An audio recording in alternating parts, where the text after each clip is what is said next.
7. IRS Levys and Liens. Written by Rico S. Giron, future sheriff of San Manuel County, New Mexico. http://ricoforsheriff.com. The Federal Reserve Bank, aka the IRS, is the biggest lie and scam in world history. IRS are the three most frightening and loathed letters in the English language. This deep-seated fear and loathing serves a very specific purpose. It serves to keep the people of America enslaved in submission to an illusion, a lie. It is an emotional and psychological chain around the neck of the American people. The IRS has a horrible reputation and has earned every bit of it. It has, by their own admissions, committed crimes against innocent citizens and continues to be the Gestapo of America today. They confiscate more homes, destroy more families, take more money, ruin more lives, and commit more crimes than all the street gangs combined. They are indeed vivid proof that the greatest threat we face as a nation is our own federal government. From The County Sheriff, America's Last Hope, by author Richard Mack. Here it is in a nutshell. The IRS is a private debt collection agency for the private banking system known as the Federal Reserve Bank. 107. Learn to play the game. The IRS is not a government agency. I repeat, the IRS is not a government agency. Never has been, never will be. The IRS, formerly the Bureau of Internal Revenue, BIR, situated in, and with authority only in, the Philippine Islands, Trust Fund Number 61, later moved into Puerto Rico, Trust Fund Number 62, as well. In the 1950s, with the stroke of the pen, the BIR was transformed into the current, notorious IRS and brought onto the 50 United States. This was done without any congressional authority whatsoever. There is no congressional authority for the IRS to exist and operate in the 50 states of the Union recorded anywhere in any law books. Again, keep in mind that the IRS is the private debt collection agency for the private banking system known as the Federal Reserve Banks. Due to the naive ignorance of the American people, most Americans do not realize that there are two titles. 26. Title 26, Internal Revenue Code, is the debt collection manual for the IRS. This manual has nothing to do with constitutional rights. The IRS does not collect an income tax. The IRS is simply collecting a user fee payable to the Federal Reserve Bank because we Americans are using this private credit system. The user fee had to be disguised as an income tax to fool the American people and keep them enslaved. Title 26, United States Code, is non-positive law, which means that no American citizen is subject to it. However, all U.S. citizens are subject to it. In order to understand U.S. citizen, you must go to 28 U.S.C. Section 3002, squared. Camaricalo applied.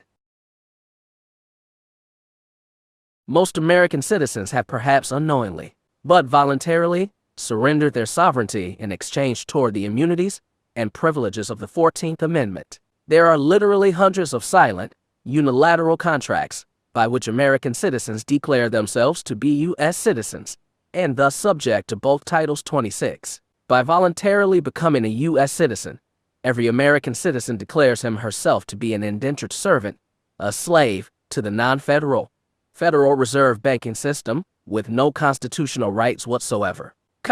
So then, Title 26, USC is a private law that applies only to U.S. corporate citizens, who are all employees of the corporate entity identified at 28 U.S.C. Section 3215.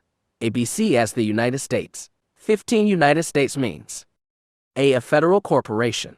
B an agency, department, commission, board, or other entity of the United States. Or C an instrumentality of the United States. Consider this fact. When an IRS agent wants to seize property from a citizen in a county, they must first contact the sheriff of the county and request assistance in the seizure, because the IRS agent has no authority to seize any property at all. So the IRS agent bamboozles the sheriff into committing the crime for the IRS. When the sheriff seizes property from a citizen under the non-authority of the IRS agent, the sheriff has committed a second-degree felony, conversion of property. 10. 7. IRS Levys and Liens. Written by Rico S. Giron.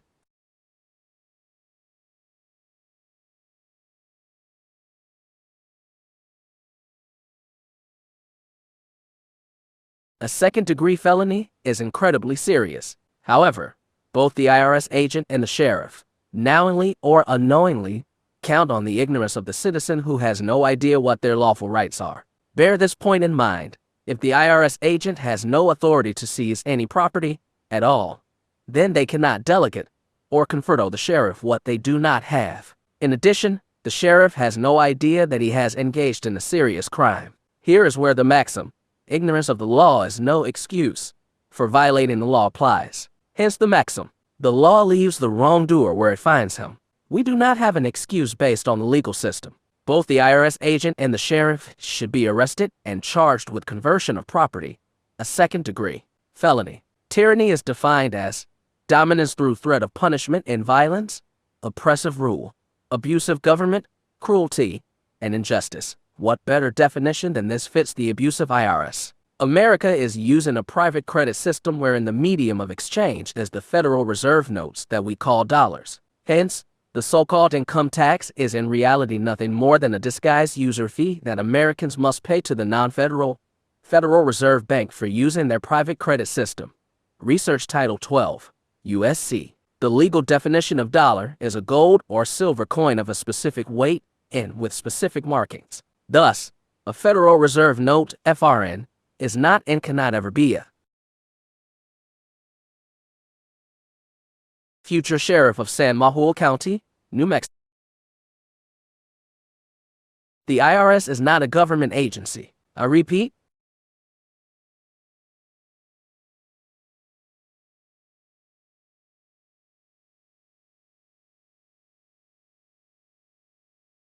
dollar. A note is not money. See Black's Law Dictionary. The Federal Reserve notes in use today are mere evidence of a debt. I repeat for emphasis, Federal Reserve notes are not dollars and can never be dollars. The Federal Reserve banking system is not a federal government agency. There aren't reserves, and there is no real money of account of the United States in existence and used today. The Federal Reserve banking system is a private cartel that has usurped the authority of the Congress to coin money. Federal Reserve notes are just as worthless or just as valuable as monopoly money used in the game Monopoly. If we go to the Constitution for the United States of America, Article 1, Section 8, we find that only Congress was given the authority to coin money, regulate the value thereof, and a foreign coin, and fix the standard weights and measures. This authority given to Congress by the Constitution for the United States of America was not to be delegated to any private corporation for that corporation's private gain. The authority to coin money was usurped by the unlawful enactment of the Federal Reserve Act of 1913. The Federal Reserve Act is a private law passed by only 4 congressmen after the congressional session had closed for the Christmas holiday in December of 1913. Congress can pass both private laws and public laws. Congress does not have to tell the American citizens which law is private and which law is public. We are simply led to believe that all laws are public. This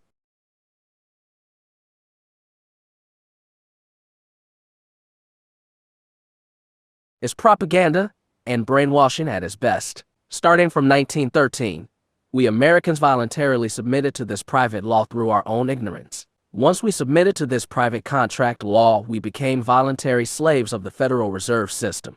This was a silent coup d'etat wherein the American people became the slaves of the Federal Reserve Bank. The killing blow, the coup de grace pronounced, de grace, was delivered upon the American people by Franklin D. Roosevelt in 1933 by removing the gold standard from the American economy. Franklin Roosevelt assisted the FRB in heisting the gold supply from this country right out from under our noses. The Federal Reserve Bank is the single largest in operation ever set in motion.